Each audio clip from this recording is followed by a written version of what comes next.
learned the hard way that I was not the fucking girl to be doing this shit to. Hey guys, what's up? It's me. I literally just woke up like 2 hours ago and it's 4:30 in the afternoon. So someone let me know, like I actually think something's wrong with me. Like I have a blood disorder or something because one, I sleep so much and when I wake up, even after like 12 hours of sleep, I'm so exhausted. Like it feels like I'm permanently fatigued. And on top of it, I bruise like super easily as of like late. Got the worst bruise on my leg ever from a dog jumping on me, and like a dog jumping on you should not cause a bruise that looks like someone threw you down the stairs. If anyone has any insight on this easy bruising and being overly fatigued, let me know. Maybe I'm anemic, maybe I have a really bad iron deficiency, but something's definitely wrong with me. Anyway, tonight's The Bachelorette.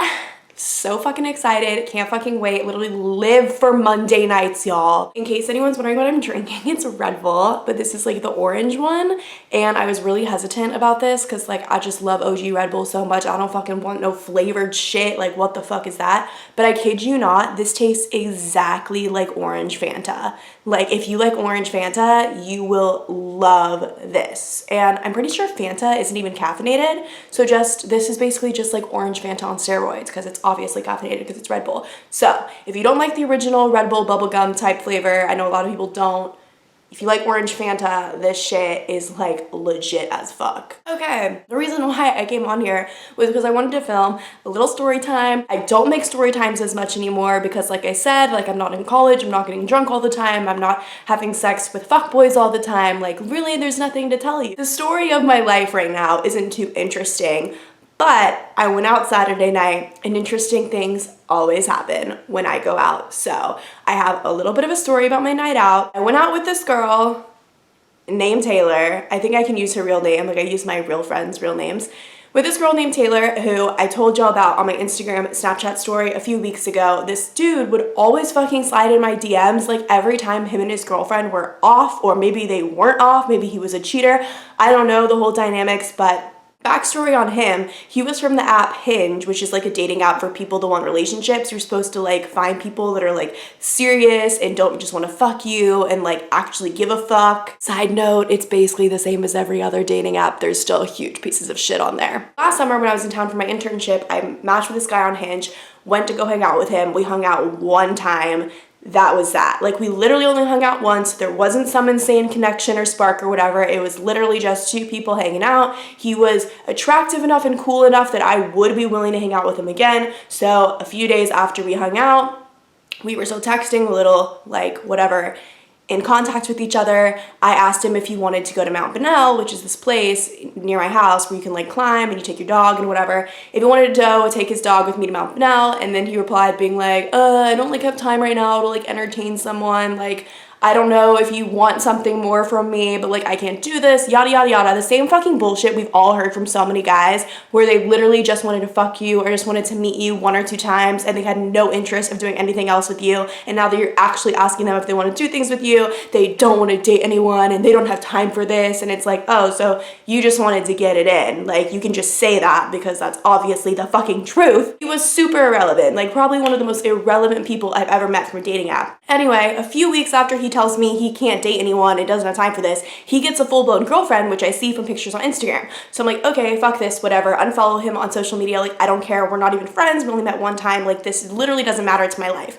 Then over like the 6 months that they dated, every like 2 months like clockwork, he would slide in my DM and be like, oh, are you back in Austin? What's up? Blah, blah, blah. I put all these screenshots on my Insta and Snapchat story to put him on blast. And I would always like look up his girlfriend and like stalk her because I was like, are they together? Are they not together? Like how big of a piece of shit is this guy? I don't know. Ultimately, he would hit me up every time that they had a fight or they would break up for like 2 days, whatever the fuck. Obviously, he just wanted rebound pussy every time things with him and his girlfriend were good. So he would try and get that from me, but honey is stupid because I am not that type of girl. I would never meet up with him, would only entertain his DMs to like basically tell him he was a piece of shit. Finally, after months of this happening, I reached out to the girlfriend and I was like, I don't know if this is your current boyfriend or ex-boyfriend or what's going on with y'all, but I just wanted to let you know that every time you guys have an issue or break up, or maybe y'all aren't broken up, I don't know, he hits me up, and I send her all the screenshots as proof that he hits me up and as proof that I do not say anything to like instigate him or lead him on. Like, I'm literally straight up like, you're a piece of shit, you have a girlfriend, why the fuck do you keep messaging me? It's also offensive to me that you only want to talk to me when things with your girlfriend aren't good. Like, I'm literally just someone that you want to like fuck when it's convenient for you,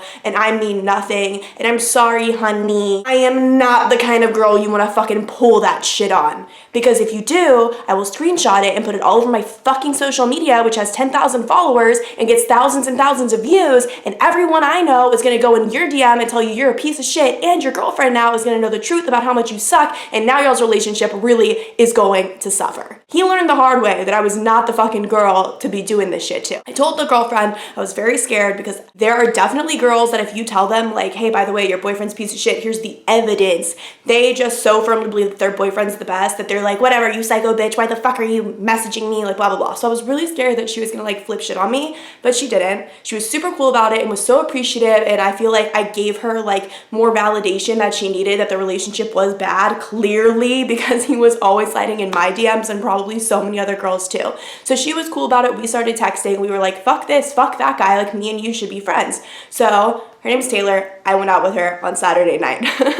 That's the whole backstory for that. So we go to Rainy Street, which is like the kind of nicer, classier part to go out in Austin. Like 6th Street has gotten so ghetto and so disgusting, and it literally smells like piss in the streets, and your ass is gonna get grabbed by strangers. It's like very ratchet, okay? And Rainy Street is like nice, like people wear like heels and dresses, and it's more upscale, and no one's gonna fucking touch your ass or try and finger you in the bar. Like, it's where real adults go. The first bar we go to, so I'm like sober, because we show up sober, obviously. We didn't pregame or anything. Like, I was meeting her, she was meeting me. We didn't have any time to pregame, so we're at the first bar. I've only had one drink, so I'm completely sober still, and this guy is like, oh my god, is that the famous YouTube star? So I'm like, okay, obviously someone's trying to get my attention. So I turn around, and small ass fucking world, it's this guy that I matched with on Tinder, like no exaggeration, about 2 years ago, and we never met up.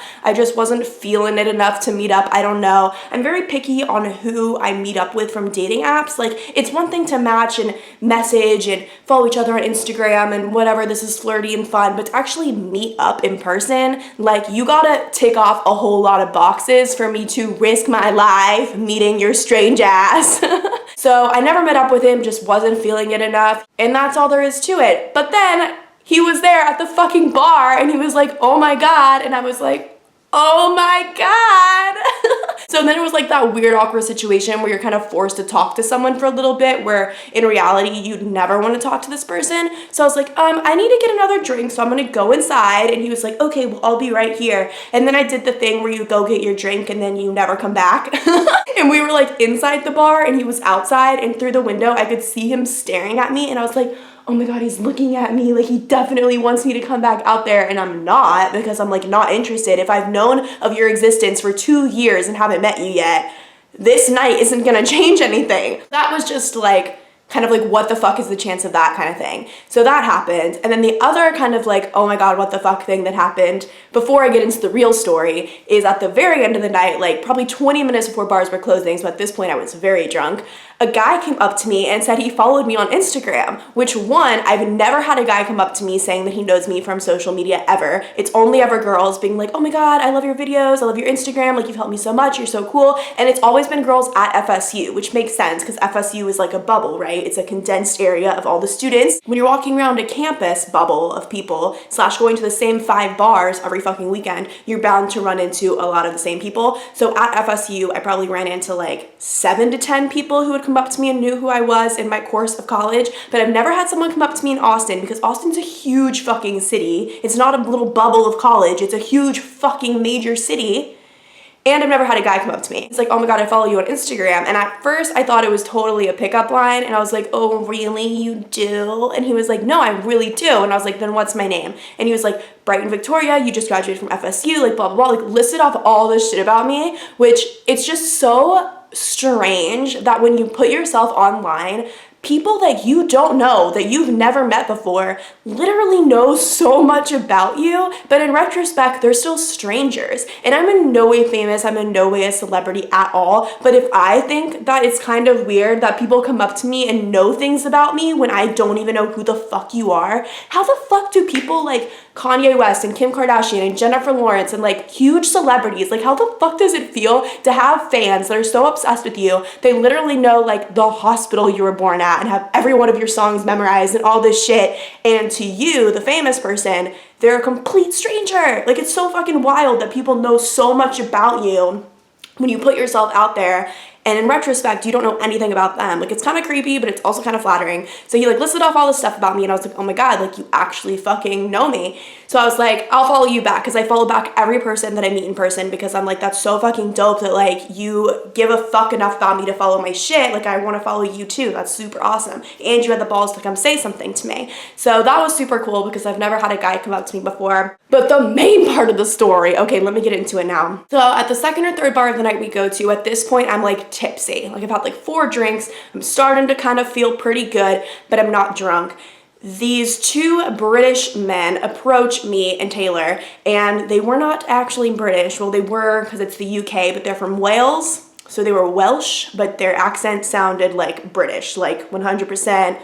I would have guessed they were from England. They come up to us, they're hitting on us, they're like, we're in town because we're professional rugby players, we've been here, Dallas and San Antonio, we're like competing, rugby tournaments, whatever, this is only our like 3rd time in America, y'all are super beautiful American girls, what's up, like let's buy you drinks, like super nice.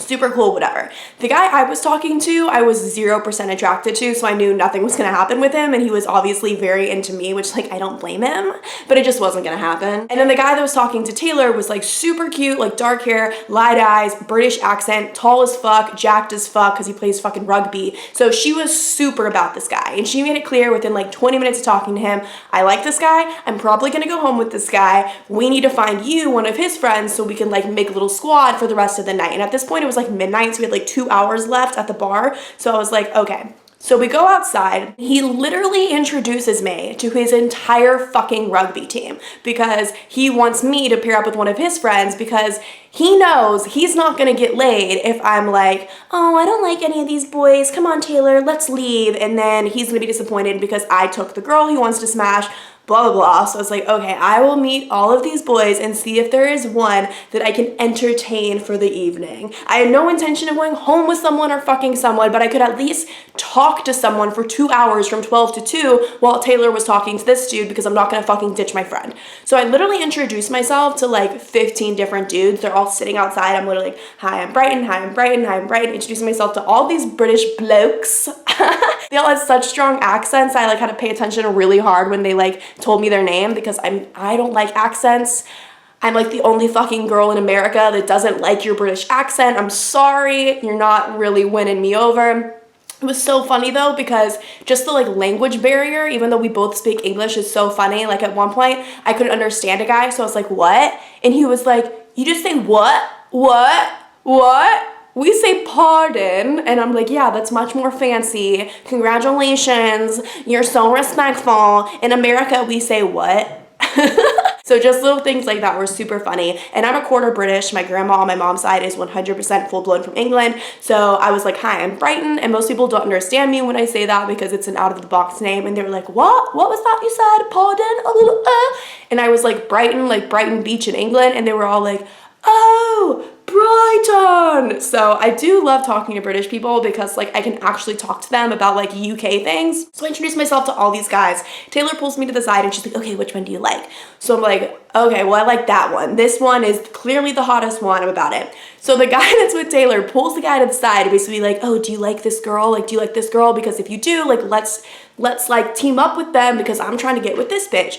So he goes to ask him if he's interested in me, comes back over, and he's like, he thinks you're very cute, blah, blah, blah, but he just came out of the bathroom vomiting, so I don't think it's gonna like work out. And I don't know if that was true or if it was a lie because maybe he wasn't into me. Either way, I'm not fucking offended. I wasn't trying to get with anyone. I was trying to do a solid for my friend. So I was like, okay, well, the one I like is puking. So I guess I like that one. So I pick a second one, and this guy I was not as attracted to, but he was a very smooth talker. Like when I introduced myself to him, he was very like, oh my God, like you're so beautiful. Like don't leave this bar without telling me where you go, like blah, blah, blah. Like totally full of shit, but also I can appreciate someone that knows how to smooth talk me. So I was like, okay, I guess I like this one. And the guy who was with Taylor literally said, oh yeah, girls really like him because he's like a smooth talker. He really knows what to say. And I was like, wow, of course. So then me, Taylor, the guy she's with, and now the second guy that I've selected as worthy of my time, we leave the bar. We keep bar hopping because again, it's only like 12:15. Like I have places to go, people to see. Let's continue on this excursion, shall we? We spend the whole rest of the night with these guys until 2 a.m. So like an hour, 45 minutes. We bar hop, we're dancing, we're having so much fun. The guy's buying me drinks. The guy with Taylor's buying her drinks. Tons of free drinks, which is awesome, but I also know that when you let a guy buy you drinks, they're thinking that you're gonna fuck them. So it's definitely one of my rules that I don't accept drinks from guys. This is probably one of the like top 3 times of my life that I've accepted drinks from guys at bars. Like I really never do it. I preach about it on this channel, but I was like, this guy's from Wales. Like I'm never gonna see him again. No harm, no foul. If he wants to buy me drinks for the next 2 hours, that's fucking fine with me. So we spend the rest of the night with them. The guy that's with me is like, not touchy-feely, he's very respectful, but like he'll put like his hand on my back and like touch my arm and just little things, like I know, like trying to feel me out. Like if I touch her a little, will she reciprocate? Like can we grind? Can I kiss her? Like what are we gonna do? So he would like touch me a little bit here and there, and I kid you not, I would kind of be like, like every time he touched me, because I knew I wasn't about it like that. And I also knew, because I'm not a dumb bitch, that by him buying me drinks and by his friend obviously being paired up with my friend, he had a high expectation that we would all end the night together and Taylor would fuck this guy while I fucked this other dude. So I knew that's what he was expecting. I'm not fucking stupid. I just graduated from college, but I also knew that the chance of me having sex with this guy was very slim to none, okay? So 2 a.m. rolls around, we're like, okay, are we drunk enough to end the night, or do we want to go to this one bar that's open till 3 a.m. and keep partying? And so we try to get an Uber to the bar that's open till 3. The Uber app isn't working. I don't know if it was just too busy because every fucking person's trying to leave Rainy Street because the bars are closing. I don't know, but I was like, fuck it, like let's just end the night, whatever. So they're like, we're staying at this hotel like a few blocks away downtown, like come with us back to our hotel. And I'm like, oh no, it's happening. It's happening! They definitely want us to have sex with them! And at this point, Taylor was like totally on board with having sex with her dude, and her dude was like really hot and really cool, and like I don't fucking blame her. You fucking go, girl. I'm all about the casual sex, especially if it's a dude that's British that you're never gonna see again. Like, come on, girl. Like, you're doing yourself a disservice if you don't fucking get it in. Except the thing is, I don't like uncircumcised dicks, and people from Europe are not circumcised. So there was just a lot of things going for this guy that were not things that I liked. So we get back to the hotel, and I'm like, okay, so what do we do now? Because like, literally what do we do? And I was so drunk, like, I'm not thinking straight at this point. Like if I had been a little smarter, I would have just like Ubered myself home from Rainy Street to my house, but I like didn't want to leave my friends, and I was like, well, maybe if we go to the hotel, like they'll have more to drink, or like we can smoke, or like we'll have a little post game, like listen to music, and then after we post game, then I'll leave. So we get to the hotel, and they are roommates. Like they are literally staying in the exact same hotel room, which what the fuck is the chance of that? Because out of all the fucking rugby dudes, and there was like 43 of them total, I picked one to entertain for the evening. That makes me sound like a fucking whore, like literally just to hang out with the bar. That's what I mean. I picked the one that happens to be the roommate with the guy Taylor's with.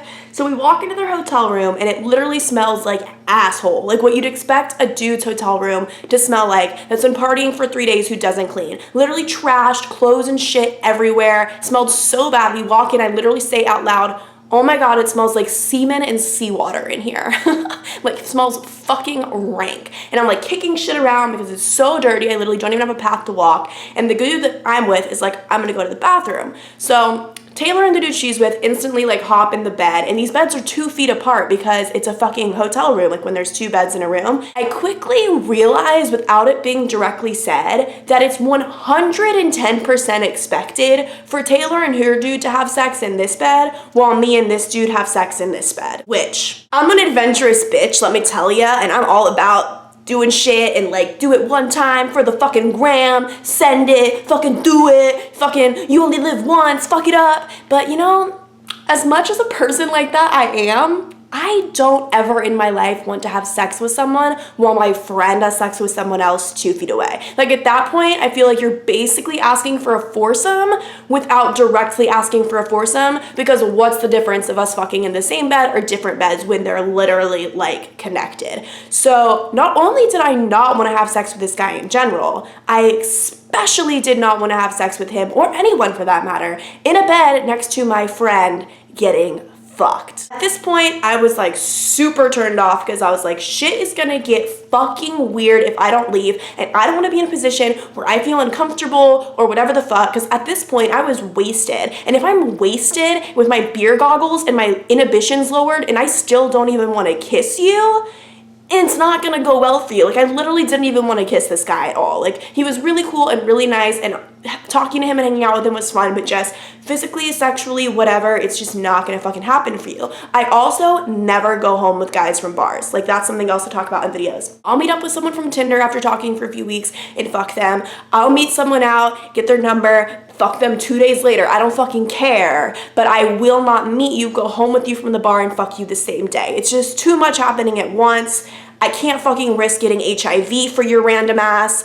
I can't do it. So just everything in my body was like, you need to leave now, because nothing that's about to happen is going to be something that you want to happen or that you're comfortable with, so you need to leave. So I text Taylor and I'm like, I don't want to hook up with this dude, period, and I definitely don't want to hook up with him while you're fucking your dude in the same fucking room, so I'm going to leave. And she was like, yeah, like if you're not about it, like if you're not about him, you should definitely go. And I don't even know what would have happened if I was the kind of girl that was about it or did want to have sex with him, because like, would the only option to literally be us both fuck in the same room? Like, that's fucking bizarre to me. Like, no hate to people that have threesomes and do sexually exciting, adventurous things, but that's not my fucking thing, okay? While my dude's in the bathroom peeing and Taylor and her dude are laying in bed, like, talking about their tattoos, bonding and shit, I'm ordering a Lyft to come take me home, and the Lyft is like, oh, we're here, right as the guy leaves the bathroom. So he comes out of the bathroom, and I'm like, hey, like, I'm actually gonna go, my ride's here. And he's like, what, you're leaving? What the fuck? Just like instant panic mode. Like the way a dude acts when he thinks he's gonna get laid and then he realizes he's not. Just like completely like,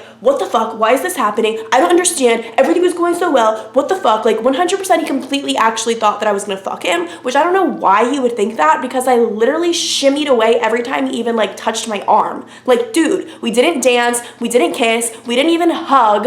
Like, I literally don't know what I did to lead you on, other than the fact that I'm with my friend who wants to fuck your friend, but that doesn't mean I want to fuck you. We have our own brains, our own bodies, and we make our own decisions, okay? So I'm like, yeah, I'm sorry, I gotta go home, I gotta leave. So I leave, I get in the Lyft, I go home, it's all safe, it's fine, obviously, because I'm smart enough that even when I'm very drunk, I can make practical enough decisions. Does this seem like an environment I want to be in right now? No. So you just fucking call an Uber and leave. It's not that fucking hard. You don't have to stay in a bad situation if you don't want to. You don't have to stay somewhere because you feel uncomfortable, and you don't have to have sex with someone just because someone's been buying you drinks all night and in their head they're expecting you to have sex with them. You don't, okay? I've been in positions before, very drunk, that I have not wanted to have sex with certain people, and I've just done it because I was drunk and just felt like it's awkward if I leave, I'm a tease, I'm a piece of shit if I don't have sex with them. And then, you know who's the real piece of shit? The dude that didn't respect me enough to just let me fucking leave, and then the next day I'm hungover and feel like an ass about myself because I had sex with someone that I realistically didn't want to have sex with. If you want to know about those guys, I have a one night stand video about them. I will link it below. It's like one of the very first videos I ever made, but it's something that happened to me. I just want you to know that if you're ever in a position, even if all your friends want to stay, whatever it is, you can leave. You can say, I'm calling an Uber. I will go wait in this hotel lobby. I'm fine being alone. I don't want to be here. You don't owe anyone sex ever. Not even if they're from Britain, not even if they've been buying you drinks all night. You're allowed to say no, and you're allowed to fucking walk away. It's your body and you have bodily autonomy. fucking decide what's best for you. Don't let anyone make you feel like you need to do something. So I left and it was fine. And as I'm in the Uber going home, he adds me on Snapchat. I accept his ad, and then he's messaging me and he's like, I'm really confused. I don't understand. I thought we had such a good time. I really don't get why you left. And I was like, dude, with all due respect, first of all, I do not have sex with guys that I meet at the bar. So first of all, your chance of getting it in with me was very, very, very slim to begin with. Second of all, I'm never in my right mind or drunk mind ever going to have sex with someone while my friend has sex with someone else in the same room. I don't fuck with that. That's weird to me. I don't like that at all. So he was like, okay, I understand that. I respect that. Like, it's your decision, but I'm just so confused because we had such a good time and I just wish you'd had like the confidence or whatever to tell me in person why you didn't want to stay. And I'm like, you are a random man from a different country. I don't need to pull you out into the hotel hallway and give you a speaking to about why it is I want to leave. I want to leave because I don't feel comfortable and I don't want you to touch my body, and I don't owe you an explanation on that. Like, I've only known of your existence for 2 hours, dude. Like, come on. So that kind of rubbed me the wrong way because I just don't like how guys feel so entitled to a girl's vagina after just one night with them out at a bar. Like, I didn't even know you existed 3 hours ago, and now you're mad at me because I don't want to stay here and let you fuck me while your friend fucks my friend? Like, are you delusional, dude? So that kind of irritated me, but like, I just know that guys get so fucking mad when they think they're gonna have sex and they don't. But in my defense, I don't think I did a single thing to lead him on, so sorry about it. And then when I got home at like 3:15 in the morning, my dad was awake, probably staying up for me to make sure I didn't die, and I was like, Dad, listen to what the fuck just happened. Like, I'm not kidding. I think I was almost coerced into a foursome. My dad was like, what? And I was like, no, just listen. And so then, because I was fucking drunk, I took a video of myself giving like the 3-minute version of that story to the 35-year-old guy, because as much self-control as I think I have, if I'm fucking wasted, I don't. And like, him and I are like literally best friends, and it kills me that like we can't maintain our friendship right now because we need a break and like we need to be apart from each other. But like, my drunk ass at 3 in the morning was like, oh my god, this is a crazy story. I have to fucking tell 35-year-old guy because he's like my best friend. So I'd send him the story in a little video, me drunk as fuck in my bed, like, listen to what just happened to me. I wasn't trying to tell him to make him jealous or be like, oh my god, guys want to get with me. I just have never been in a situation like this before and was shocked that it was happening, and it was just, oh my god, this is a story. Like, if it's a story worthy of YouTube, it's a story worthy of the guy that I had been on and off seeing for like 9 fucking months. So I sent him the story, totally forgot that I sent him that because it was 3 in the morning. I wake up to 4 texts from him, and he's just basically like, I don't want to hear stories about you fucking having the opportunity to hook up with dudes or guys wanting to go home with you from the bar. Like, I know that we're not together and we can't be together right now, but it really bothers me and I don't want to hear it. Like, it makes me feel some type of way. And I was just like, this was not my intention by sending you the video of this story, but it makes me feel damn fucking good to know that you are still bothered, boy. You don't fucking like it. You don't fucking want anyone to fucking touch me or be with me. And you know that you have to let me go to have the opportunity to be with other people if I want to, because you and I can't be together right now, but it still fucking bothers you. And that makes me feel good. But again, I didn't tell him hoping it would bother him, and I honestly did not think he would respond that way. I thought he would just be like, LOL, okay, I'm glad you left. Like, I'm glad you escaped the safe situation, which he did say. But he also was like, honestly, that really bothers me, and I don't want to hear shit like that. And I didn't think that it would still bother him. So just know that even when boys act like they don't care and they act like they didn't really catch that strong of feelings for you, they fucking did. And they fucking care, and they're fucking thinking about you and what you're doing all the fucking time, and watching your Snap story and your Insta story of you out at the bar with your girls kills them. And I just was like, wow, damn, like, it actually bothers you. Well, that's it for that story. I texted Taylor and she said that the second I left, the dude I was with fell asleep, so I think they probably just hooked up with him sleeping or something, or maybe they hooked up in the bathroom. I don't know what they did. I was just happy that I was fucking gone from that shit, because mama wasn't about it. Bye, guys.